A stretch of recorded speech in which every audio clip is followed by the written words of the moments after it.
아직도 저에게 기억이 남는 해외 출장의 기억이 하나 있습니다. 2003년에 제가 로스앤젤레스행 K017편을 탑승을 했었는데, 그 당시 승객이 365명을 태우고 인천공항을 출발했습니다. 근데 10분이 지나서 원주 상공을 지날 때에 5살 된 재미교포 이제시카 양이 갑자기 고열과 구토 증세를 일으켰습니다. 그 당시 승무원들이 또 어머니와 함께 응급조치를 했지만은 열은 39도에 달아났고 눈이 뒤집히더니 의식마저 혼미해졌습니다. 그 당시 마침 탑승 중인 재미교포의 의사가 있었는데, 이 여자아이의 상태를 보더니 10시간이 넘는 비행을 견디기는 무리다라고 판단을 했습니다. 이를 전해들은 이 기장은 곧바로 인천공항으로 회항을 결정했습니다. 하지만 문제가 있었습니다. 그것은 항공기 기체의 무게 때문에 바로 착륙할 수 없는 게 문제였습니다. 항공기가 착륙할 때 충격을 감소시키기 위해서 일정 수준의 이하로 무게를 줄여야 했습니다. 135톤가량의 기름을 가득 채운 상태라서 공중에서 연료를 버려야만 했습니다. 방출해야만 했습니다. 그래서 항공기는 연료 방출이 가능한 동해항공으로 날아가서 거기서 항공 73톤을 뿌려서 버렸습니다. 그리고 오후에 인천공항으로 안전하게 돌아왔죠. 그리고 이 여자아이는 공항 내 의료센터로 옮겨져서 치료를 받고 집으로 안전하게 돌아갔습니다. 그리고 비행기는 다시 연료를 채우고 LA로 출발했습니다. 여러분, 이날 버린 항공유 기름의 가격이 총 얼마인지 아십니까? 약 4천만 원어치라고 합니다. 착륙로 연결 승객 비용까지 합하면 5천만 원의 그 손실이 발생했다고 전해집니다. 이 일이 있은 후에 아름다운 회항이라는 제목으로 바로 그 다음날 뉴스에 또 신문 기사에 실렸습니다. 한 아이의 생명을 구하기 위해서 기꺼이 많은 비용과 시간을 버린 그 기장의 결정, 그리고 함께 인내해 준 승객들, 또 항공사의 이 배려에 많은 감동을 자아냈습니다. 그런데 오늘 본문에는 이것과는 정말 비교할 수 없는 그런 감동이 있습니다. 예수님의 마음이 소개되는데요, 그 마음은 이미 초대 그리스도의 교인들이 마음속 깊이 간직하고 있었습니다. 오늘 본문은 예수님의 마음과 삶을 찬양하는 노래로 그들을 늘 암송하고 다녔습니다. 5절에 바울은 그의 마음을 우리에게 소개합니다. 다 함께 읽겠습니다. 너희 안에 이 마음을 품으라. 곧 그리스도 예수의 마음이니. 여러분, 우리가 평생토록 배우고 본받아야 될 마음은 바로 예수 그리스도의 마음입니다. 이 마음이라는 것은 생각과 태도를 아우르는 말입니다. 우리가 생명의 근원이 어디에 있다고 합니까? 마음에서 난다고 합니다. 그래서 우리의 생각이 그리스도의 생각과 닮아야 하고, 우리가 신앙생활을 하면 할수록 우리의 삶의 태도가, 우리의 지향점이 그리스도의 태도와 가까워져야 된다는 의미입니다. 5절을 좀 더 쉽게 풀이하면 당신의 태도가, 삶의 태도가 그리스도 예수님의 그것과 같게 하십시오라는 의미입니다. 여러분, 태도라고 하는 것은 겉으로는 나타나지만 실제로는 그 안에서부터, 그 속에서부터 확장되는 것입니다. 여러분, 우리가 유명한 사람을 자신의 멘토나 롤모델로 삼을 수 있습니다. 여러분, 저는 탁구를 좋아하는데 김택수 탁구 선수가 저의 롤모델입니다. 흉내만 냈죠. 물론 실력은 어마어마한 차이가 있죠. 또 골프를 좋아하시는 분은 아마 타이거 우즈라는 골프 선수를 롤모델로 삼을 수 있습니다. 하지만 이 타이거 우즈, 골프를 치시는 분은 이 타이거 우즈가 스윙하는 정말 연습하는 그 순간이나 정확한 각도, 이 스윙을 배워야 되는데, 단지 타이거 우즈가 착용하는 어떤 패션이나 이런 거를 흉내내기만 한다면 어쩌면 우스운 꼴이 되는 것이죠. 우리 신앙에서도 그렇습니다. 예수님을 닮는다는 것이 예수님의 걸음걸이나 목소리, 아니면 머리 스타일을 이렇게 기르는 것이, 흉내내는 것이 아니라 그분이 이 땅을 살다 간 그 삶의 족적과 그 마음을, 그 정신을 닮아가는 것을 말합니다. 제가 일산 명성교회 오기 전에 담임 목사님과 인터뷰를 했습니다. 자네 목회는 무엇인가? 라고 이렇게 질문했는데 당황스럽더라고요. 뭐 설교도 하고 여러 가지 얘기를 했는데, 신방도 얘기했는데, 한마디로 예수님을 전하는 것이다라고 이렇게 얘기하시더라고요. 그래서 맞다, 예수님을 전하는 것이지, 예수님을 닮아가는 것이지라고 다시 한번 마음에 새기는 기회가 있었습니다. 그런데 우리가 주님의 마음, 주님의 태도를 본받는 것은 어떤 거대한 업적을 남기는 것으로 나타나지 않습니다. 예수님을 믿어 남부러운 업적과 소유를 남기는 것, 그것에 그치지 않는다라는 것이죠. 오히려 이웃과 하나님의 나라를 위해서 자신의 것을 포기함으로, 비움으로 나타납니다. 한마디로 체험이 아니라 비움으로 나가야 된다라는 거예요. 여러분, 지금 이 편지를 쓰고 있는 오늘 본문 이 사도 바울, 어떤 상황이 있나요? 표면적으로는 되는 일 없는, 아무것도 없는 상태입니다. 지금 사도 바울은 감옥에 갇혀 있습니다. 다메섹에서 예수님을 만난 후에, 회심한 후에 그의 삶은 세상에서 말하는 그런 승승장구한 삶과는 거리가 멀었습니다. 오히려 죄수로 로마로 잡혀왔고, 그의 삶은 감옥에서 감옥으로 이어지는 그런 고된 삶의 연속이었습니다. 그러나 그는 진정으로 그리스도를 본받는 그런 사람으로 우리 앞에 다가오고 있습니다. 특별히 디모데 후서는요, 사도 바울이 마지막으로 쓴 서신입니다. 바울의 유언서나 신앙 고백서나 다르지 않습니다. 참 디모데후서를 보면 참 가슴 뭉클한 장면이 나오는데, 이 바울이 영적인 아들인 이 디모데에게 사사로운 부탁, 이 개인적인 부탁을 하는 내용이 나오는데요. 디모데후서 4장 9절에서 13절에서 바울은 디모데에게 이렇게 부탁하고 있습니다. 너는 어서 속히 내게로 오라. 데마는 이 세상을 사랑하여 나를 버리고 데살로니가로 갔고, 그레스게는 갈라디아로, 디도는 달마디아로 갔고, 누가만 나와 함께 있느니라. 내가 올 때에 마가를 데리고 오라. 그가 나의 일에 유익하니라. 두기고는 에베소로 보내었노라. 내가 올 때에 내가 드로아 가보의 집에 둔 겉옷을 가지고 오고, 또 책은 특별히 가죽 종이에 쓴 것을 가져오라. 우리 본문에서 본 바와 같이 이 바울은요, 사람들로부터 외면당했습니다. 사람들이 바울을 점점 떠나갔습니다. 왜냐하면 이 바울의 투옥 기간이 끝이 나지 않고 계속 길어졌기 때문입니다. 처형당할 게 뻔해졌기 때문에 이제는 점점 좀 부담스럽다라는 생각으로 바울을 하나 둘씩 떠나가게 되었습니다. 바울 역시도요, 자신의 삶이 얼마 남은 것을 알고 나서, 남지 않은 것을 알고 나서 주위에서 자신을 섬기던, 옥바라지 하던 많은 사람들을 다른 곳으로 먼저 보내기도 했습니다.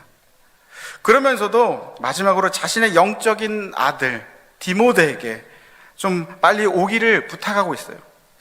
마지막은 디모데와 함께하고 싶은 것이죠. 그 당시 추운 겨울이 점차 다가오고 있었기 때문에 디모데에게 무엇을 부탁했냐면 겉옷, 이 겉옷을 가져오라고 부탁했고요. 그 다음에 가죽 종이에 쓴 책을 갖고 오라고 합니다. 사도 바울은 예수님을 정말 제대로 만나고, 그리고 복음을 위해서 최선을 다해서 살았는데, 그에게 남아있는 것은 지금 알다시피 고작 외투 한 벌과 책 몇 권 뿐이었습니다. 근데 그가 우리에게 남긴 것은 외투 한 벌과 책 몇 권이 아니라, 그가 우리에게 남긴 것은 주님의 마음입니다. 남들에게 흔히 보여져 세상 사람들에게 부러움을 자아내는 어떤 돈이나 권력이나 건물이 아니었다는 것이죠. 고린도전서 11장 1절에는 사도 바울이 고린도 교인에게 이렇게 권면하고 있습니다. 내가 그리스도를 본받는 자가 된 것 같이 너희는 나를 본받는 자가 되라. 이렇게 얘기합니다. 사실 사도 바울은 완벽한 사람이 아니었습니다. 핍박과 고난으로 인해서 흔들리고 넘어지기도 했습니다. 말년에는 자신의 죄된 본성으로 인해서 고뇌하기도 했습니다. 하지만 그는 그리스도를 본받는 삶의 목표를 결코 포기한 적이 없습니다. 끝까지 붙들었습니다. 그렇기 때문에 자신 있게, 여러분, 나를 본받으십시오. 나의 어떤 외모가 아니라, 나의 소유가 아니라, 내가 예수님을 그렇게 본받으려고 애쓴 것처럼 여러분들도 저를 본받으십시오. 이렇게 얘기하는 것이죠. 그래서 2000년이 지난 지금도 사도 바울은 그리스도의 마음과 태도를 본받는 그런 표상으로 신앙의 롤 모델로 우뚝 서 있습니다. 바울이 그토록 본받기를 원했던 그리스도가 어떤 분인지 나머지 구절이 전해주고 있습니다. 6절이 이렇게 증거하고 있습니다. 다 함께 읽겠습니다. 시작. 그는 근본 하나님의 본체시나 하나님과 동등됨을 취할 것으로 여기지 아니하시고. 예수님은 하나님과 동등한 분이라고 하십니다. 삼위일체 하나님이시죠.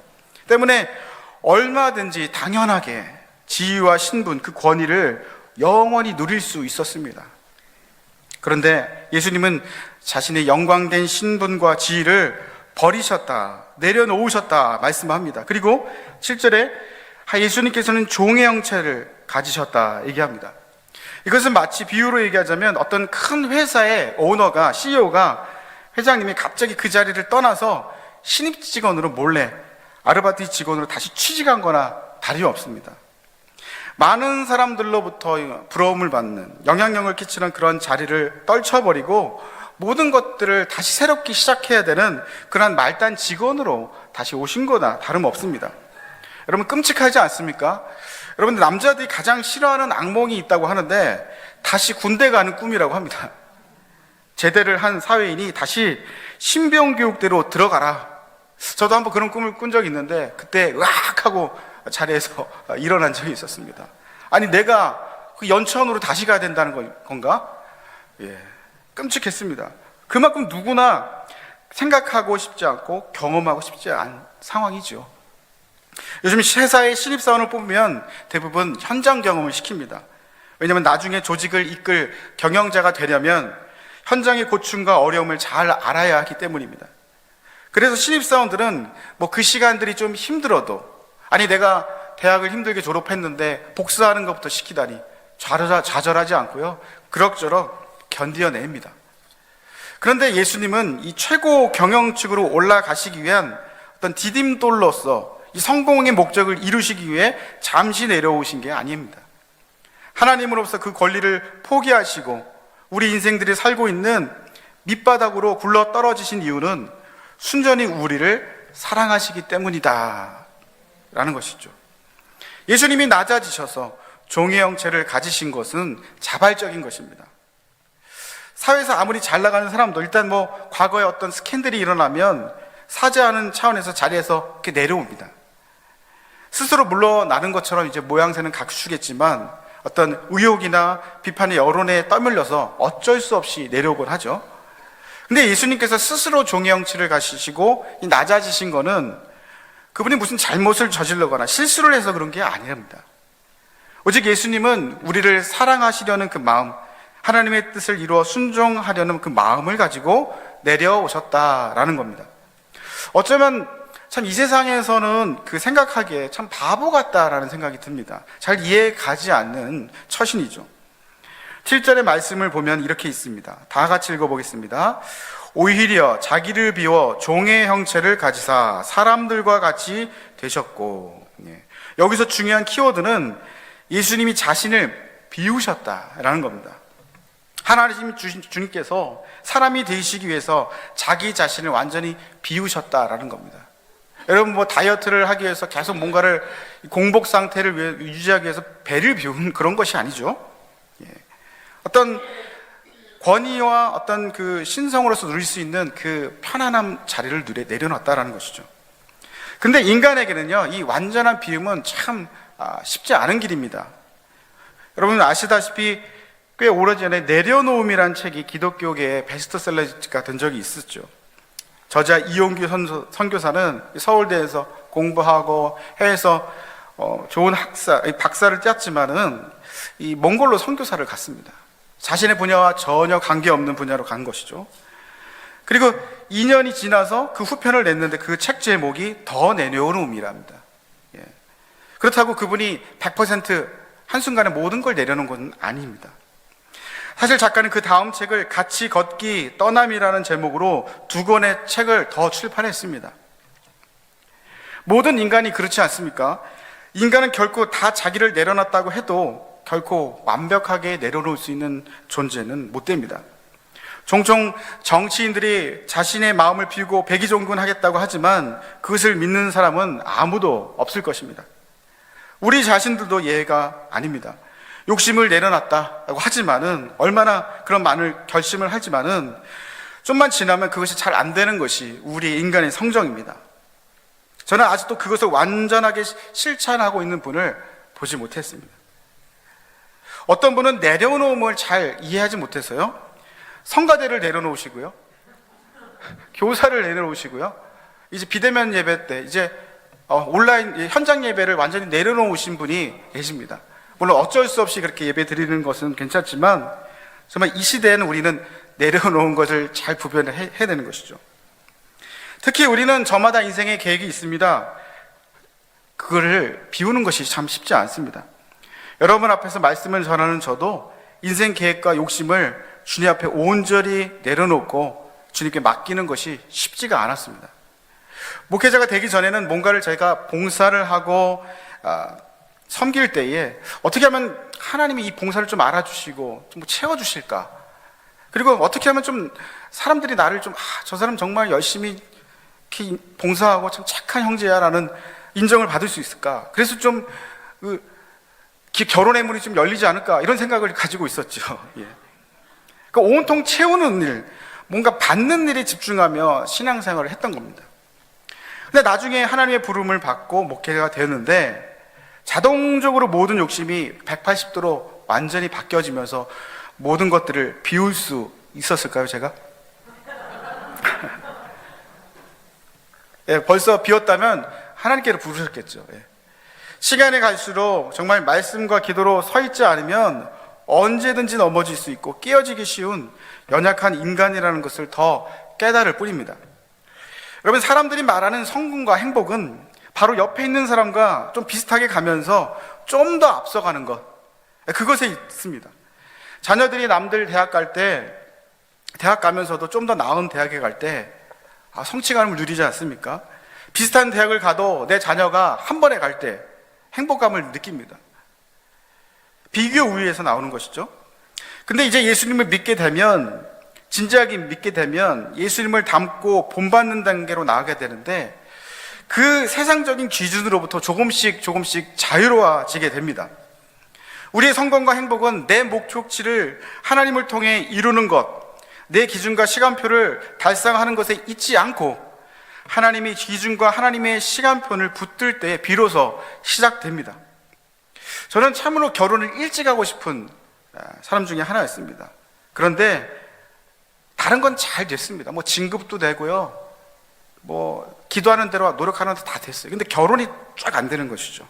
근데 그 계획을 내려놓고 하나님의 때를 기다려야 했습니다. 하나님 앞에서 말하는 걸 참 귀찮아하는 사람인데, 사람들 앞에서 이 주님이 매주 말할 수 있는 그러한 설교를 하는 그 목회자를 이끄셨습니다.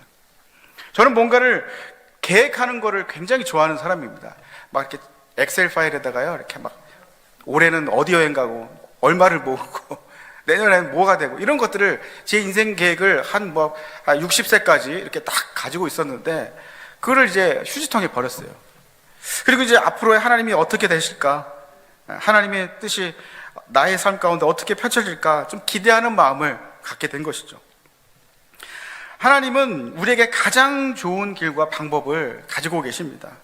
우리의 계획과 우리의 욕망을 내려놓을 때 주님의 뜻을 받아들일 수 있는 그 여유와 그 믿음이 생긴다는 것을 우리는 알아야 되는 겁니다.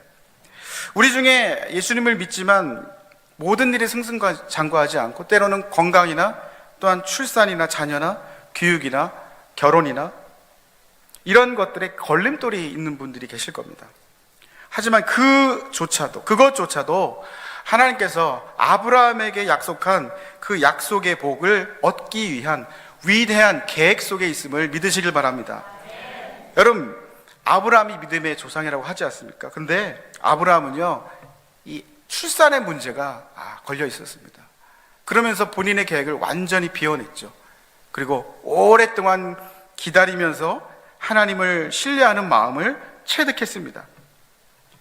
비로소 자신의 계획을 내려놓고 그저 하나님이 가라면 가라는 그러한 삶을 살게 되었고, 이제 내가 출산하여 내가 아기를 키우며 그저 행복하게 사는 것에 만족하지 않고 그는 복의 통로, 다른 사람을 더 복되게 하는 그런 영적인 통로가 되는 삶을 살게 되었다라는 것이죠. 비로소 내 것을 비워내고 포기할 때에 다른 사람의 삶을 관심할 수 있고 채워줄 수 있는 믿음의 사람이 되는 것이에요. 여러분, 우리가 복음과 함께 인내하면서 십자가의 길을 걸어갈 때 때로는 좀 낭비하는 것 같은 생각이 듭니다. 내가 왜 이렇게 바보같이 살지? 저기 보면은 우리 이권사, 이 박장로는 좀 편하게 사는데, 아니 교회 다니지 않은 저 옆집 아저씨는 되게 편하게 사는데 나만 이렇게 바보같이 사는 건 아닐까? 그런 생각이 가끔 문득 들지 않습니까? 그런데 이 모든 것, 우리가 허비하고 낭비하는 것 같은 이 삶을 하나님께서는 협력하여 선을 이루게 하시고 때에 따라 돕는 은혜를 허락해 주신다는 겁니다. 이 8절에 나오는 예수님이 죽기까지 복종해서 걸어가신 이 십자가의 길, 그 길은 누구도 이 박수치거나 인정해 주는 길이 아닙니다. 예수님을 알지 못했던 사람들은 물론이고 예수님의 친척들마저도 예수님을 미쳤다고 이 조롱하기 마련이었습니다. 저는 이런 생각을 합니다. 예수님이 이왕 인간으로 오실 때는 정말 왕족은 아니어도 아리마대 요셉과 같은 좀 부자로 오셨으면 어땠을까? 아니 부자가 아니면 사도 바울처럼 뭔가 똑똑한 학력을 가지고 오면 얼마나 좋았을까? 아니면 세련된 귀공자 타입의 어떤 모습으로 오면 얼마나 좋을까? 그러면 하나님의 모습을 볼 수 있다고 사람들이 좀 많이 모이지 않을까? 이런 생각을 해보는데 주님은 우리의 기대하는 바와 전혀 다른 모습으로 오셨습니다. 그리고 고통의 길을 가셨습니다. 그것이 바로 하나님께서 예수님에게 맡기신 종의 길이기 때문입니다. 여러분, 종의 형체로 온 것이 왜 우리에게 중요하고 은혜가 됩니까? 예수님은 종의 형체로 오셨기 때문에 우리가 겪는 아픔과 고난을 겪지 않으신 것이 없습니다. 주님은 남의 집 마구간에서 태어나서 말구에 누이셨는데 그렇기 때문에 가난한 사람의 마음을 아십니다.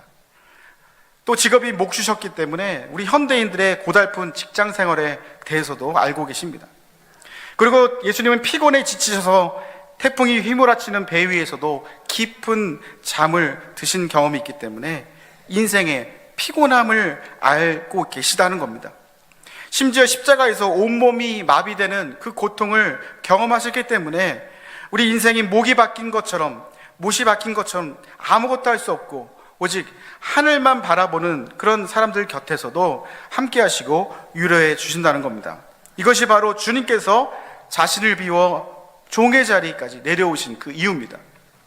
주님은 우리의 의로움이 아니라 죄 때문에 우리가 당해야 할 형벌 때문에 그토록 감추고 싶어하는 수치심 때문에 주님께서는 종으로 오시고 십자가를 지셨습니다. 그런데 오늘 본문은 그것으로 끝나지 않습니다. 9절 말씀을 보면은 하나님께서 영광의 순간을 준비하고 계신다 말씀합니다. 9절에서 이렇게 말씀합니다. 이러므로 하나님이 그를 지극히 높여 모든 이름 위에 뛰어난 이름을 주셨다. 사랑하는 성도 여러분, 우리의 신앙은 이러한 주님의 삶의 흔적과 이 비움의 영성과 이 믿음을 본받아 가는 겁니다. 주님이 나를 높이시기까지 자기를 비우신 예수님, 자기 권리와 계획을 내려놓으신 그 주님의 모습을 겸허하게 따라가는 것입니다. 우리의 삶의 목표는 세상 사람들이 보기에 남부럽지 않은 삶을 사는 것이 아니라 주님 보시기에 부끄럽지 않은 삶을 사는 것인 줄 믿으시길 바랍니다. 그리고 주님이 높이시기까지 주 안에서 묵묵히 기도하며 기다리는 것입니다. 말씀을 마무리하겠습니다. 우리가 믿는 예수님은 고열로 죽어가는 여자아이를 살리기 위해서 비행기를 낮추고 고도를 낮춘 것처럼 그와 비교할 수 없는 자신의 낮추심은 경험했습니다. 우리가 예배하는 예수님은 우리를 그토록 사랑하셔서 이 하늘에서 73톤이나 되는 이 4천만 원어치의 기름을 버린 것과는 비교할 수 없는 값비싼 피를 십자가에서 쏟으셔야 했습니다. 그리고 부활하시기까지 무덤에서 시체로 누우셔야 했습니다. 우리 모두를, 저와 여러분들을 구원하시기 위해서 말합니다. 우리는 지금 새 생명 축제를 준비하며 한 영혼 한 영혼에 관심을 갖고 있습니다. 기도하고 있습니다. 아직 태신자 작성 카드를 내지는 않았지만 적어도 누군가를 마음에 품고 영혼 구원에 대한 거룩한 부담감을 갖고 계실 줄 압니다. 우리가 이렇게 어떤 대가를 바라지 않고 한 영혼 한 영혼을 향해 관심과 사랑으로 나아갈 수 있는 이유는 바로 주님께서 먼저 우리에게 베풀어 주신 그 어마어마한 그 사랑이 있었기 때문인 줄 믿습니다. 그 은혜 때문에 우리는 다른 사람에게 예수님을 전할 수 있고요, 교회로 인도할 수 있습니다. 주님의 그 자기 비움의 본을 따라 한 생명을 살리기 위해 우리의 귀한 것들을, 우리의 시간과 물질을 내려놓게 되는 것이죠. 하나님 앞에서 그렇게 아름답게 자기를 비워서 누군가의 삶을 윤택하게 하고 풍성하게 하고 복되게 하는 그 삶을 살아가고자 하는 저와 여러분들을 의와 평강과 희망으로 충만케 하시기를 주님의 이름으로 축원합니다. 기도하겠습니다.